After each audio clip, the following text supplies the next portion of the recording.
Hi friends, இன்றைக்கி பாருங்கள், ரொம்ப நாளுக்கு அப்புறம் சிக்கன் கிரேவி எங்கள் வீட்டில் அதான் செஞ்சுருக்கேன். அதான் இன்றைக்கி வீடியோ போடலான்ட்டு போட்டிருக்கேன்.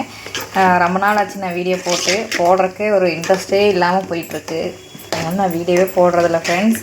நீங்கள் சப்போர்ட் பண்ணுங்கள், கண்டிப்பாக நிறைய வீடியோஸ் நான் போடுறேன்.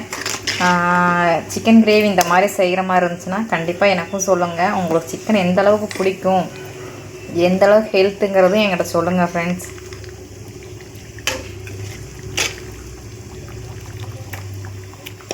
நான் கிரேவி மாதிரி தான் ஃப்ரெண்ட்ஸ் வைக்கிறேன். லைட்டாக ஒரு நேரத்துக்கு அளவாக எந்த அளவுக்கு செய்யணுமோ அந்தளவுக்கு செஞ்சுருக்கேன். நான் சிக்கனில் என்னென்ன வெரைட்டிஸ் செய்யலான்ற மாதிரி இருந்துச்சுன்னா கண்டிப்பாக சொல்லுங்கள் ஃப்ரெண்ட்ஸ். எனக்கு தெரிஞ்ச ரெசிபியும் நானும் சொல்கிறேன். இந்த வீடியோ பிடிச்சிருந்தால் லைக் பண்ணுங்கள், ஷேர் பண்ணுங்கள், கமெண்ட் பண்ணுங்கள், சப்ஸ்கிரைப் பண்ணுங்கள்.